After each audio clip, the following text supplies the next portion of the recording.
You're listening to the Movers Union podcast.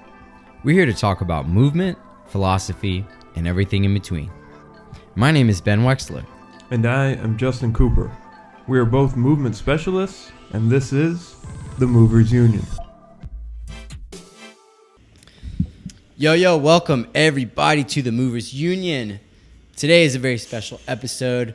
We got your hosts, Ben Wexler and Justin Cooper, and we're going to talk a little bit about just who we are and, our background and things like that so you can get to know us a little bit better. Justin, my man, you want to start us off, dude? Yeah, sure. So let's take it all the way back. All right. Yeah. Where were you born, dude?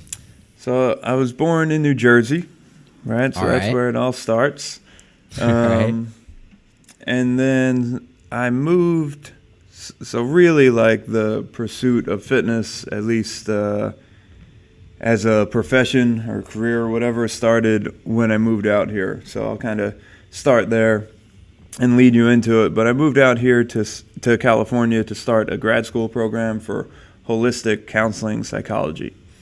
And kind of my idea going into that was that I wanted to be able to incorporate nutrition and fitness or movement in some respect into like my therapy practice. So I moved out here with those aspirations. I started grad school program at John F. Kennedy University. It was Wait, so you did a degree in therapy, or you were doing therapy and then you wanted to put nutrition into it? I had started a degree to become a therapist. Gotcha. Yeah. And like I knew, just from my background, from my growing up, I've always been involved in like fitness and sports. And it was obvious to me how much of a role it plays in overall happiness and well-being. Mm-hmm. And knowing that that's not something focused on in mental health therapy too often, like I wanted to somehow fuse the two together in a practice. So I drove out to California, threw all my things in my Mustang and drove across the country, Nice. Like it very much felt like a movie scene when I was doing that. What year Mustang did you have? 2006 convertible. All right. Yeah. No way. So, I had a 2007 at one point. That's nice. crazy. Cool. I still have that car. It has a lot of miles on it, but it's doing me well. That's awesome. Yeah, so I came out here, started the grad school program. It was awesome. It was very informative and introspective, especially the first portion that I actually attended, because I ended up dropping out after about just under a year. And like basically why I did that is during the same period of time when I started grad school is also when I kind of just fell into personal training, where I was kind of like, I think that this would be cool to do, or at least a good way to make some extra money. So let me like look into how I could just do this part-time, because I was still working in a restaurant, I was still going to school. And I was like, let me just maybe a couple clients in the morning, part-time, be cool. But I ended up getting a job at a 24-hour fitness, and their whole model is like, hey, we want everybody to be full-time, because the more full-time you are, the more money we make, Mm-hmm. And I was like, well, I'm down to be full-time, but I need to, as long as I'm making enough money. So, start off slow, build my way up. Built my way up, started making money, cool. I was able to leave my job at the restaurant, awesome. And then I kind of got to the point where I was making decent money, and I was realizing the money that I could make doing this. And then I was weighing that against going to school for 3 more years and like $50,000 of tuition, And I was like, I think I'm just going to try this. Let's see. So I made that decision to just like pursue personal training full time. Nice. Let's take it back. Yes. Let's take it back a little further, though. So you're from New Jersey. Growing up, were you athletic? Did you play sports? Like, how many siblings do you have? That kind of thing. Okay. Yeah. I have a brother and a sister. My brother's All right. birthday was 2 days ago. He's a fellow Cancer. All right. Nice. Cancer vibes. Strong Cancer vibes. Yeah, I'm My the birthday youngest. was July 5th. Oh, nice. Happy Yeah. late birthday. I told you Thank happy you. birthday. Yeah, you did. Yeah, so I'm the youngest of three. Growing up, I played basketball. Like, basketball's always been my primary sport. You know, I was never, like, amazing at it, but I was always at least, like, decent at it. Kind of. You're probably one of the tallest kids in your school, huh? Not maybe like grade school, not high school. How I was tall up there. Are you? Like 6'2", 6'3"? No, I wouldn't give myself any more than 6'1". Okay. I would say 6 foot. Okay. Maybe 6.5 inches. Like I'm not crazy All right. tall. Round it up, dude. We'll call it 6'1". Move on. Definitely not 6'2" or 6'3". Okay. Yeah, so I played ball, and even that, it was like I didn't play a ton of sports when I was younger, because that just wasn't my family dynamic of like nobody was like putting me into sports. It was like me who had to like ask. So I think like 5th grade was the first team sport of any sort that I did, and I had to be like, hey guys, like, you think I could play basketball? You know. And that was because of your family was basically going through a divorce, right? Yeah, at I was 7 years old when my parents got divorced. So like 2nd grade. yeah, so during that time, and then several years of you know, I mean, nothing terribly crazy happened to me, but it's a chaotic environment, you know, like everybody's trying to figure that out, you know, my parents included, and then like, you know, you're just kind of caught up in that. And yeah, of like, what do you do? Like, how do you figure it out? Falls down the priority list at that point. Yeah, so that wasn't a big thing until I wanted it to be. So I started playing then, and then played all through high school, and like in high school I did track for a little while. Okay. What track events did you run? Mainly the shorter distances. Like I would do the 1 and the 200, and that's basically where I topped out. So sprints. Yeah. I did that, and then I would do like the long jump. You're a big boy for sprinting. That's crazy. I guess. I don't know. And I haven't always been this big, like, you know. Like, I definitely weighed a lot less in high school, you know. High school, like, by the end of high school, I was probably, like, 170, maybe 175, like, you know, going into college. So you didn't put on the bulk of your muscle till probably, what, college? Yeah. That's when I started lifting, like, pretty serious. And that's, like, you know, I still very much reminisce about these days because it's not, I mean, granted there's schoolwork, whatever, but there's not really much to do, you know. So, yeah, you go to your classes in the morning, whatever. You go to the gym in the afternoon, you know, just there's nothing more to do. So, you know, I'm in there for like 2-3 hour yeah, workouts. exactly, whatever. Yeah, maybe there's play some basketball too. Yeah, just hanging out. And Did then you have I went to a college with a really nice rec center. It was just top of the line, everything. And so, yeah, I totally feel you. I was just paradise. Yeah, it was just great. hanging out there. Just getting to hang out and move around and whatnot. And then the even better part, I think, was, you know, directly from there, you go to the cafeteria. And I know a lot of schools have it like this, but ours was, you know, it's like buffet style. You know, you like swipe your card, you pay for a meal. But like you're just in there, and you can you can have whatever you want. You can have as much of whatever you want. So you hit that anabolic window, basically. Yeah. Just pile on that protein. The most ridiculous amounts of food after that.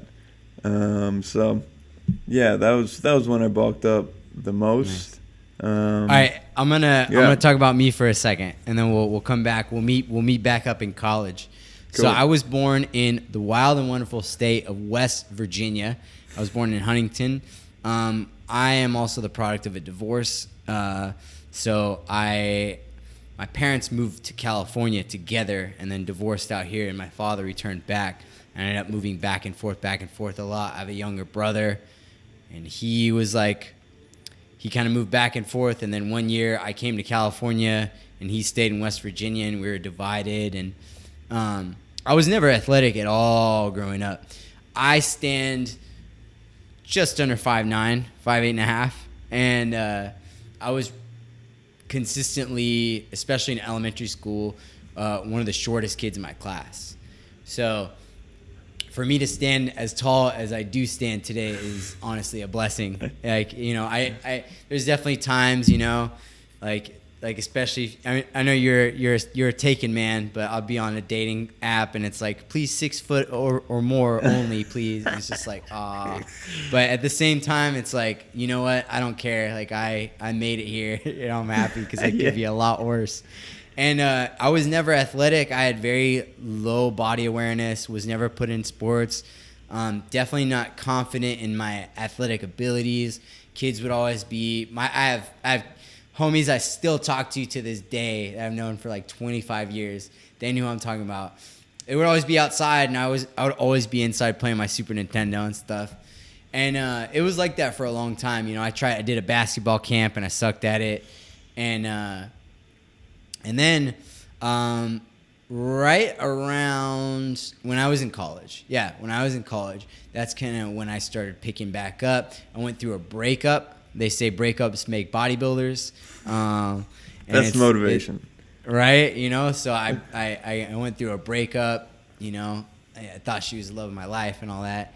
And, like, I started hitting the gym hella hard and, like, started thriving. Because when you really look at bodybuilding, it's actually, like, one of the most nerdy ways to ever move your body, because you just focus on isolation and perfect form and nutrient timing. And so I just started, like, especially after that first little bump, I started packing on muscle really quick. And then went to college, and then that just kept building. I was already in college at this point. Sorry, I was in community college though, so it's kind of like I don't count it as college, you know. Right. Then I went to university. I went to Marshall back in West Virginia, and I started studying science. I started to figure out what I wanted academically. I studied biochem, and like then it just kept snowballing, and I learned how to cook too. I was like cooking just like whole trays of chicken breast. You know, I bought a like a rice cooker, and like that's pretty much all I'd eat. I would do like the meal prep thing, which I don't do anymore. And we could do a whole podcast about that. But anyway, yeah. So then I start, and that's pretty much it. That's pretty much my athletic background. It was pretty much all. I say bodybuilding not because I ever wanted to compete, but because for me personally, I define bodybuilding to be lifting with the primary intention of aesthetics, lifting for mostly to look good, right? So that's kind of like why I say that. And then I found yoga, and then everything started to change. And you found yoga after college or while you were still in college? So I found yoga while I was at community college. I went right up the road at De Anza. I took 2 classes because I loved it so much. And then I transferred to Marshall back in West Virginia, and I took another class because I just missed it. And then I moved to Morgantown, West Virginia, which is 3 hours north of Huntington and the home of WVU. And I coincidentally moved right next to a power yoga studio, like literally right next to it. And I was just like, I don't know. I believe in like signs from the universe and stuff. So I was just like, all right, I got to go step in here. Stepped in, did the 2-week trial, practiced 10 out of 14 days because I wanted to get my money's worth. Fell in love. Quickly realized it was not a physical investment, but an investment in my mental health. And the rest is history. You know, there's a lot of history in a little bit, though. Yeah. Yeah, I had a similar experience with, when was it? It was definitely after college that I started doing yoga. So it was after college, but before I moved out here. And I started at I went to like a community fitness center type thing. That's like where I was working out. And then, you know, they also have yoga classes there. So yeah, I was kind of just, curious, I'm like, all right, well, whatever, I'll take one. I think my brother had been doing a little bit of yoga, and he speaks well of it, so I'm like, willing to give it a shot, and I did. And it was awesome, but it was always like a supplemental thing to like the lifting weights. So even that, I'd be like going to the gym to lift weights, but it'd be like, oh, there's a yoga class before that would work out. So like, let me do that first and then lift. And then like I would have a great lift and I'd feel amazing. I was like, oh, that's pretty legit. And then sometimes with my schedule, I would do the opposite. I would lift first and then go to yoga class, and I was like, oh man, like that's great also, for other reasons, because then you're not feeling tight and you're a little more limber. Like it's a good way to kind of come back down after a hard lift. And then I went to my first like actual studio, and I guess there's a very clear difference between like community center or gym yoga classes and like an actual yoga studio, right? Like just absolutely. And the people that are listening at home, like that's a profound statement that I cannot emphasize enough. Choose a good studio though, just the caliber of teacher is like, it's just way better. And even, I mean, you can go to the studio, it's not like every teacher is going to be an absolute rock star either, but like right. the range of things, you're way heavier on the studio side of like good teachers. So I went to the studio Grace and Glory. It's in Northfield, New Jersey, and that sounds like a really cool studio name. Yeah, and it's like it sounds like an American like studio name, Grace and Glory. It was Baptiste studio though. Nice. So like it's Baptiste origin. I know you have your background in that as well. Yeah. So yeah, everything's heated, beautiful studio, like awesome teachers, and no music, really, no mirrors, right? No music. Well, no mirrors, no music until Savasana. Right. So, like, I don't know, is that a typical Baptiste thing to only play, or is typical no music at all? Music in Savasana. Okay, sure. Yeah. Which I always thought was a lot of amazing. People read Journey to the Heart, too. Yeah. You ever have a teacher read you a passage from Journey to the Heart? I don't know exactly what that is, but probably.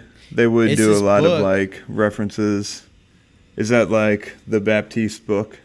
Here, I'll plug it. It's not the Baptiste book, because but I know that their like main thing is called Journey into Power, and it sounds similar. Yeah, I think he was like really inspired by this, and then that's why he named it Journey into Power. But basically, all this is it's like every day this person just writes a new passage, and each passage is really moving. Cool. I'll check that out. But I always felt like the music just in Savasana was super powerful. Because, like, you would go through class and it would be, it's difficult and you're sweating and, like, you feel like you're about to die. And then you lay down in corpse pose. And, like, just like the music, it feels like heaven. And there's still, like, some of my, like, favorite songs that, just every time they come on, you have an emotional connection, like songs. Like the songs that I remember from that studio definitely stick with me like that forever. So. Yep. Yeah, I've never heard it from my students, but I have like a handful of signature songs that I play in Shavasana, and one of them is this song by Apex Twin. It's called Avril 14th, and it's just this like piano melody, and I hope they get that feeling when they hear that song, I'm sure somebody has. But, dude, that's cool. You got the Baptiste love in there, I feel like there's, a lot of the yoga that's out right now, it's good for you physically, but it doesn't allow you to tap into the meditative aspects. And again, we could do a whole another podcast on that, but yeah, it's like Baptiste is what changed, because it was the mindfulness, like the ability to be a witness to my thoughts instead of constantly reacting to them, that was like changed my life. Yeah, but yeah, so okay, So you didn't get into yoga until after college then? Yeah. Gotcha.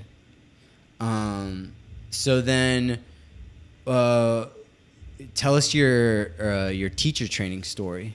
What happened there? Yes. So, somewhat picking back up on the after I went full-time personal training, like it just seemed like a natural progression. I'm already teaching these people how to move, and I was very much into yoga and going to classes and whatnot at that point. So I was like, well, I should teach this too, right? So you had a consistent practice during that time. Yeah. And then these kind of ran simultaneously, but while I was working at the 24-hour fitness, and like I said, the difference in like gym yoga classes and like a studio yoga class, the classes there, they're just not very good. So, and not to offend anybody, there are good teachers too, whatever.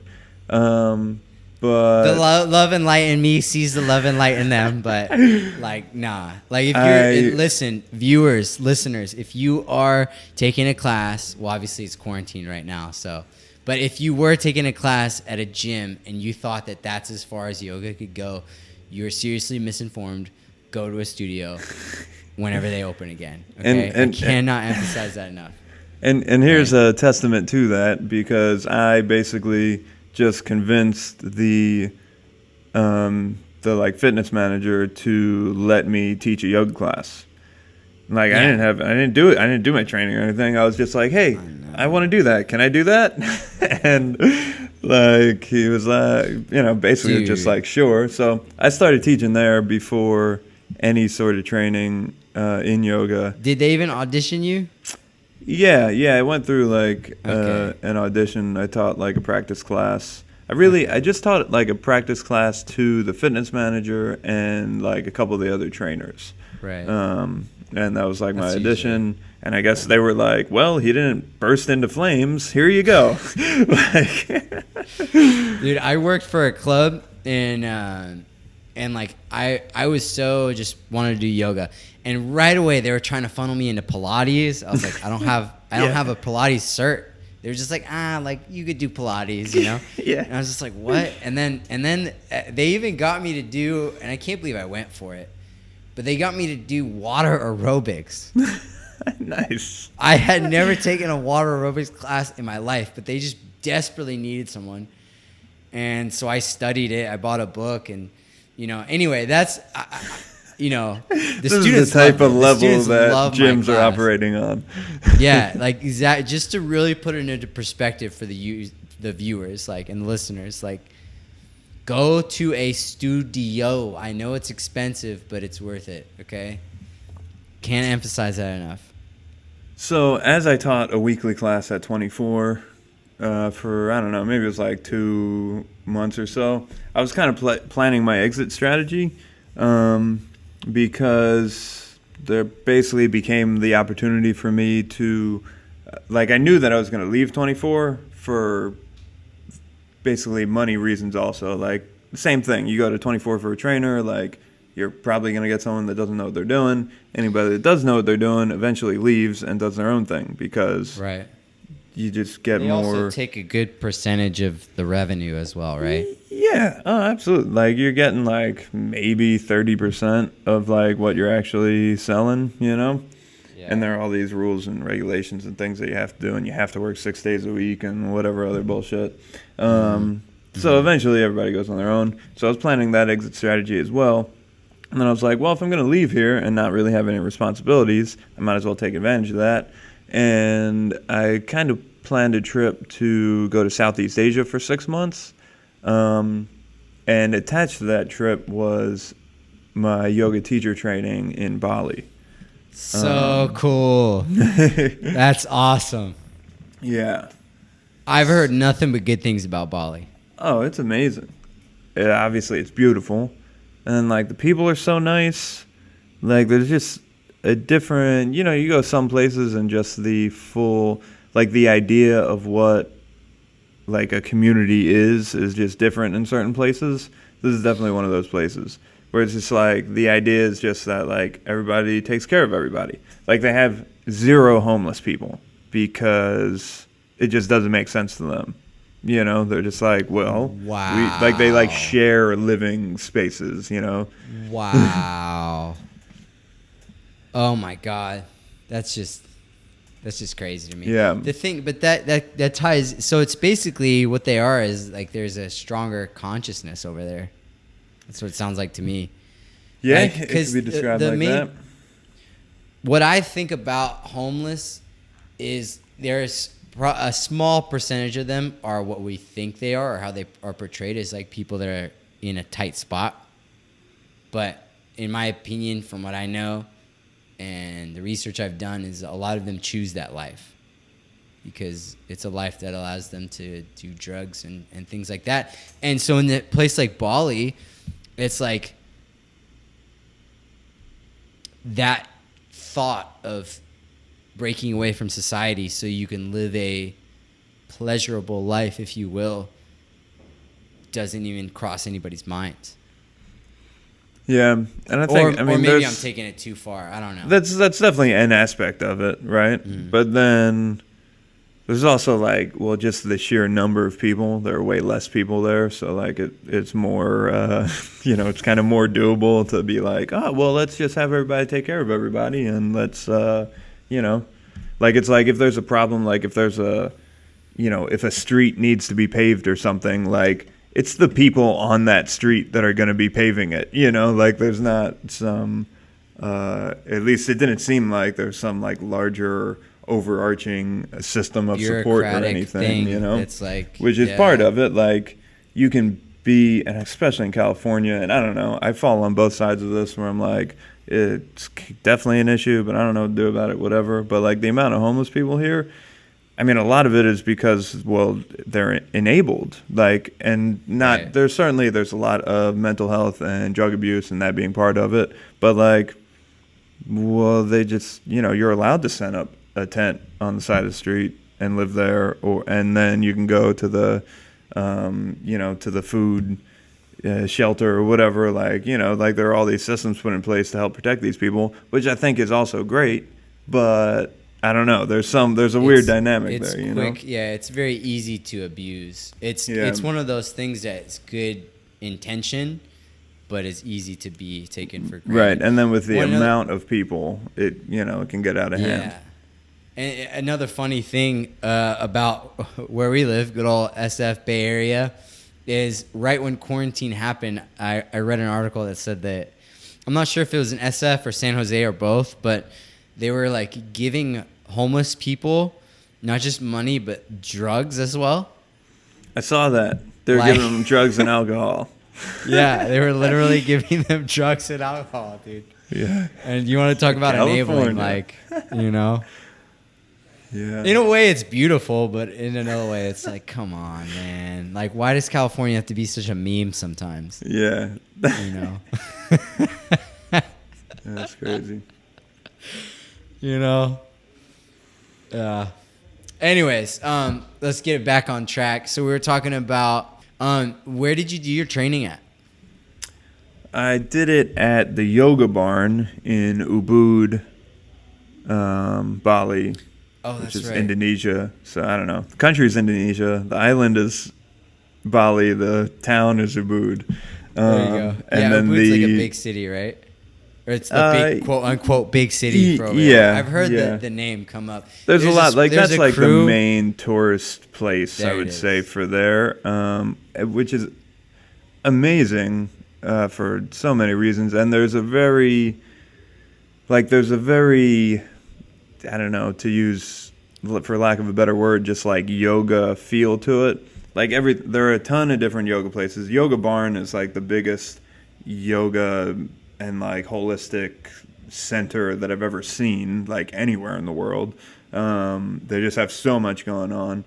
So that's huge. And then there are a bunch of other smaller like yoga retreats, and like the restaurants are all awesome, and like there's a very kind of health conscious mindset and culture that's taking place there.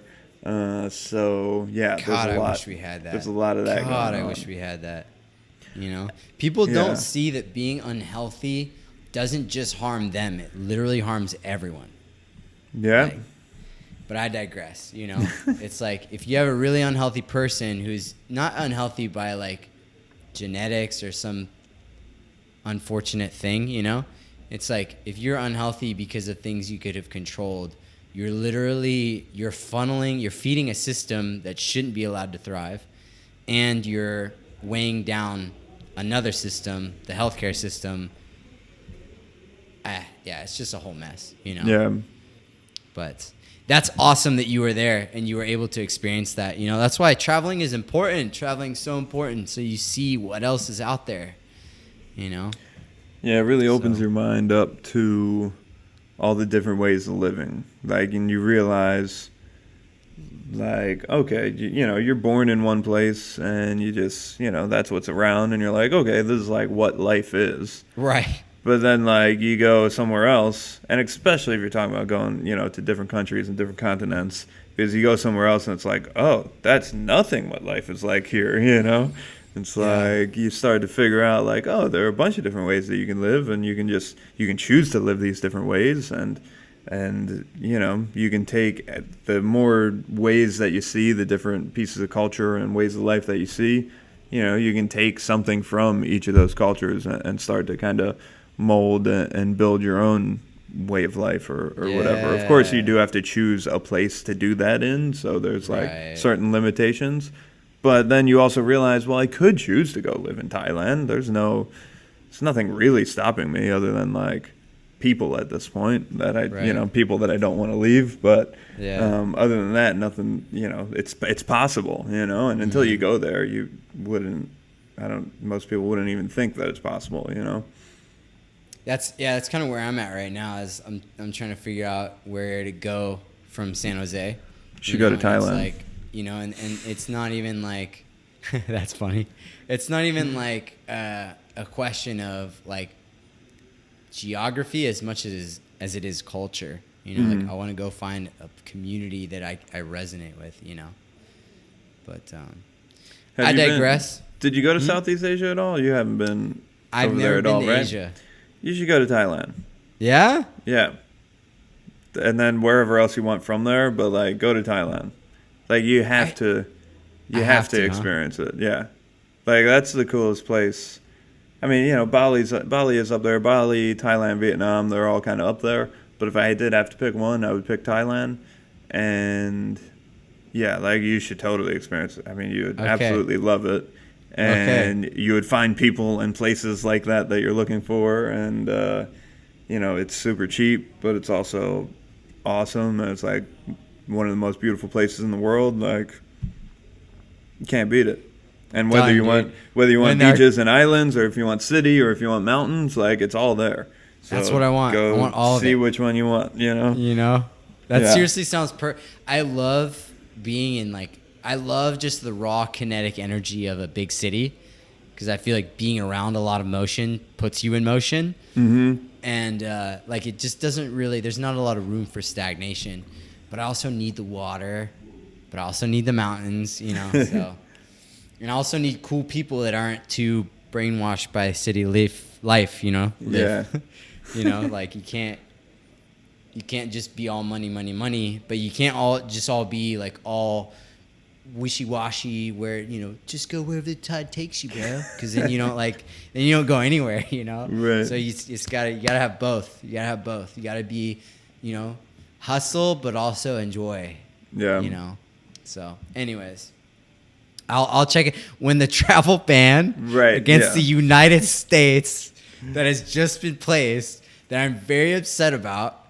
Man, our country is like the freak show country right now. Yeah. We're like everybody's the freak looking at show us like, country, what are they doing over there? Get it together.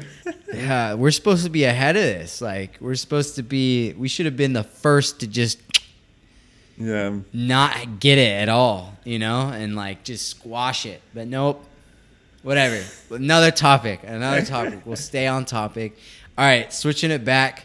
So I went to college, took yoga there, left university, went to Morgantown, and then took classes at that Baptiste studio, Power Yoga Morgantown. big shout out, Jared and Amanda Callahan. I love you guys. Those are my teachers. Those are the owners. And Cool. yeah, it was just like instantly, like I said, okay, so it's a funny story. I love telling this story. I walked in, I saw the prices, and it was like $20 or $30 for unlimited 2 weeks, $125 unlimited monthly. And it was like $15 or $20 a class. And I'm comparing it to the gym in my head. I'm doing math. And I'm saying, well, I just pay $30, $40, $50 a month for the gym. Like how I would never pay $15 per workout. You know, that's just not. So I was like, I'm going to go and I'm going to do as much as I can in this 2 weeks to get my dollar's worth and then not go back because I can't afford this. And then I went, and what I did was I tricked myself into going like a lot, which is anyone that's doing anything new, you should do it consistently as much as you can for at least a couple weeks, because then you get to the first and second time you do something, you almost don't even really get to really do it. You're just in figuring it out phase. You know what I mean? And then once you get that, just the groundwork in, then you can actually really start to feel it in anything you do, right? If you play guitar, you got to build your calluses first, whatever. So anyway, I went, and very quickly, just after every class, I felt elated. Like I felt like I was walking on a cloud, way bigger than any runner's high I've ever had. I also had trained Muay Thai back when I was about 21, I think, maybe 20. I trained Muay Thai kickboxing for a couple years at Academy Self-Defense. Shout out Coach Devani. And I sucked at it. I really sucked at it because, again, it was pre-yoga Ben. So it was Ben that was not athletic at all, but was muscular at this time because I'd been lifting. But like, anyone that like has lifted for a couple years and didn't grow up athletic knows exactly what I'm talking about. Lifting just adds muscle. It doesn't make you better at moving your body in any way. So you'll still suck at sports. That's why like sometimes if you throw a ball to like a buff friend or something, he doesn't know how to catch it, because he has no athletic ability, even though he's got all his muscle, right? So then, now what I'm trying to say, after I have had like post yoga, if you will, when I do like any kind of boxing work, it's just like, oh, it's so pretty and it feels so good because like I use my whole body and I'm connected to my whole body. Yeah. So what I wanted to say though, the whole Muay Thai thing, we used to work out so hard, my whole shirt would be drenched, literally drenched after every workout, every class. And I had an amazing quote unquote runner's high, if you will, right? Amazing endorphins release. But the 75 minutes in a power yoga class, there's no competition. There's no competition. And that's why I say that with the most sincere, as much sincerity as I can. Like 2 hours of Muay Thai kickboxing compared to 75 minutes of power yoga. And the 75, like in all my days, I never felt so good. So very quickly I realized like, this ain't about dancer pose. This ain't about crow pose. This ain't about flexibility. This is about mental health.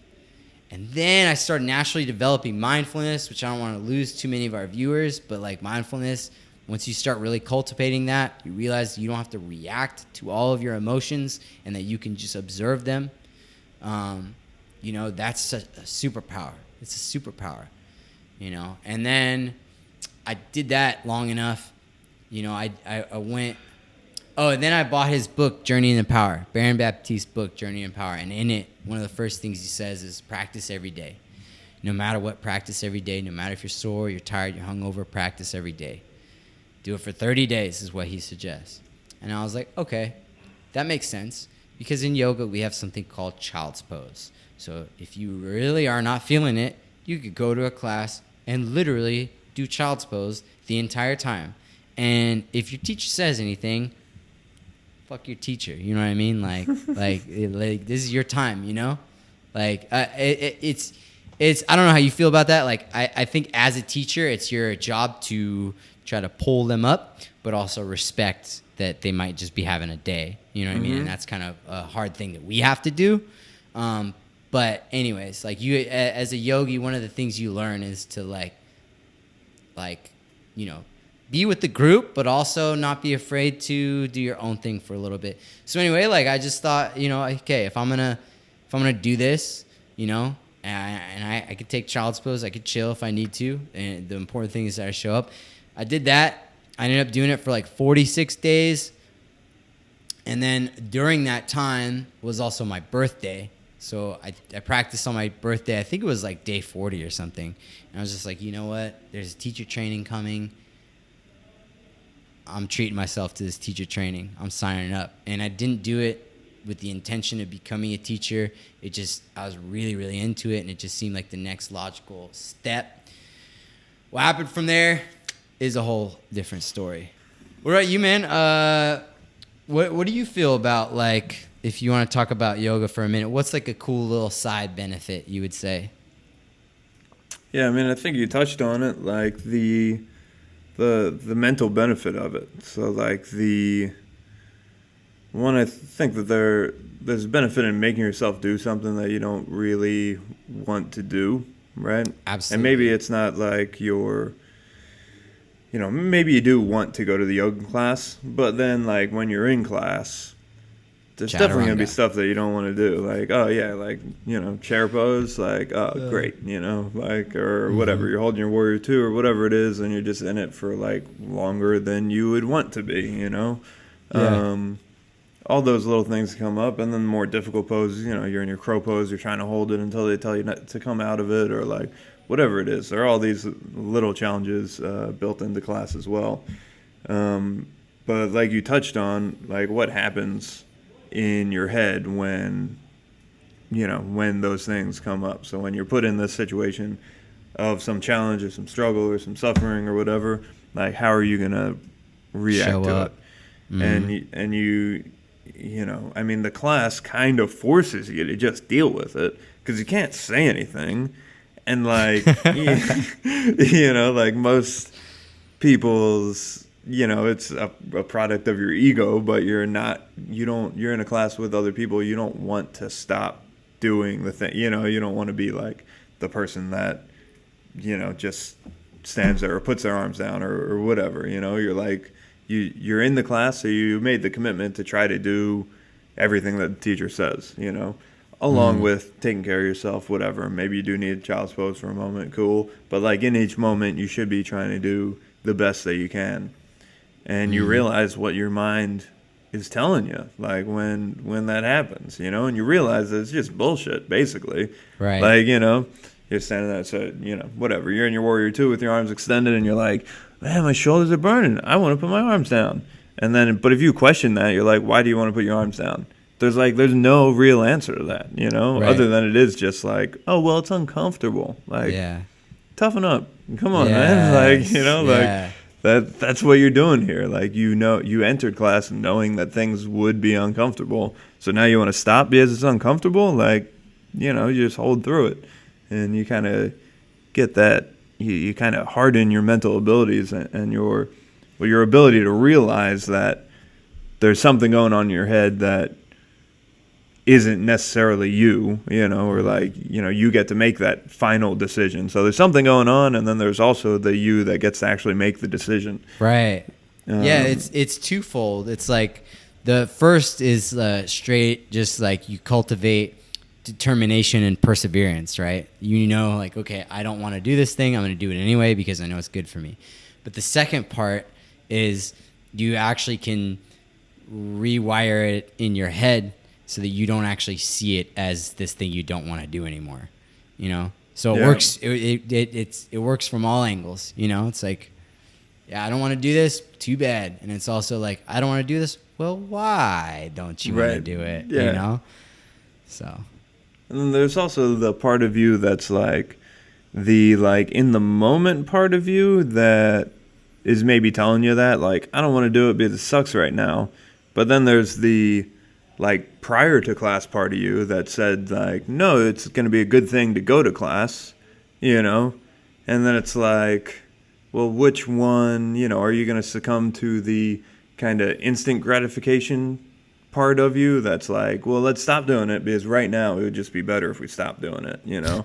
Or the part that's already planned ahead, or, you know, the future self of you that will benefit from you doing it. So there are all these moving parts that you kind of need to figure out how to deal with, and then all of that is translatable to life also, you know. Yeah, like absolutely. Yeah, we're just whatever, we're in a classroom moving our body into weird shapes, but like all of those skills, like you deal with them on a daily basis, whether it's when, you know, you're going to work. Oh, you don't want to be there. Well, maybe do you just walk out and quit, or do you fulfill your duty, or do you you know, try to think of some other way to serve your future self so that you don't have to do this thing that you don't want to, or whatever. But there's this kind of interplay with all these different kind of forms of ourself that you get to explore to some extent in your yoga class and then apply in your life.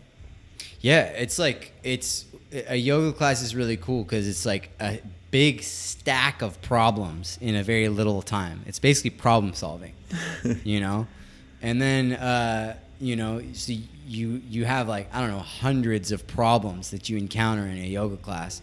And then over time, because it takes so much time to get through that thick noggin of yours, you know, we're just so hardwired, you know? It's so hard to change up there. But, you know, with enough experience, with enough encounters of the same problems over and over again, you start to really notice what's going on, you know. And then it gets even deeper from there, and like the problems have problems, and it's, you know, like we talked about it before, like why is this a problem? And then, you know, it's a good time. It's definitely a good time. Okay, anything else you want to say about who you are, where you come from? He owns Covered it. With his lovely fiance, right? Yeah. Kula Wellness. Yeah, Kula Wellness. Yoga studio and personal training facility. So hit me up if you want some lessons. Yeah, if you're in the Bay Area and quarantine is over, yeah, come so check it here's out. the thing, which I don't know if the camera was on when I mentioned, but so like Monday in Santa Clara, gyms and yoga studios are going to be able to open again, obviously with restrictions and things. I'm so skeptical of that. They've been saying that for like the last month and a half. Like it's, you know? Yeah, but it's like official, it was approved by the state, like that's what's going on. So If that's true, I'm so stoked. it's absolutely true. So we aren't opening this Monday the 13th. We're going to open on Monday the 20th is when, just because there's a lot to get together and do, and obviously there are a lot of protocols and things that we need to do in order to safely open. But yeah, that'll be happening. That's awesome. Congrats. Oh my God, I can't wait to step back into a studio and like practice besides actual people.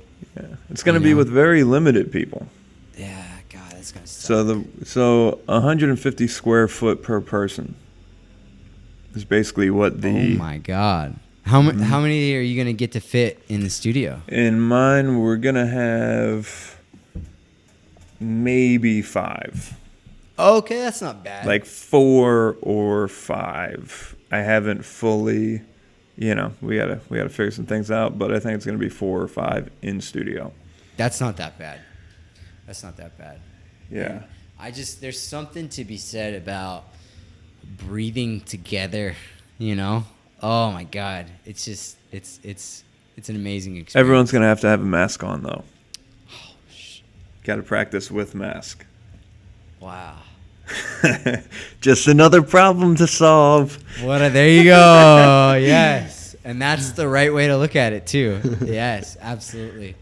All right. Well, that about wraps it up for this episode. If you have any questions, comments, whatever, let us know. Reach out to us. I'm at Wex Power on Instagram. And he is at the Fit Coop, as well as at Kula Wellness. Follow everything. Hit the like button. Subscribe. We love you. Enjoy the rest of your quarantine. We'll be back soon. Yo, peace. Cool. Good episode. Thank you for watching or listening. If you enjoyed, please subscribe to Wex Power on YouTube or find Kula Wellness on your favorite podcast app in order to stay up to date with the latest episodes.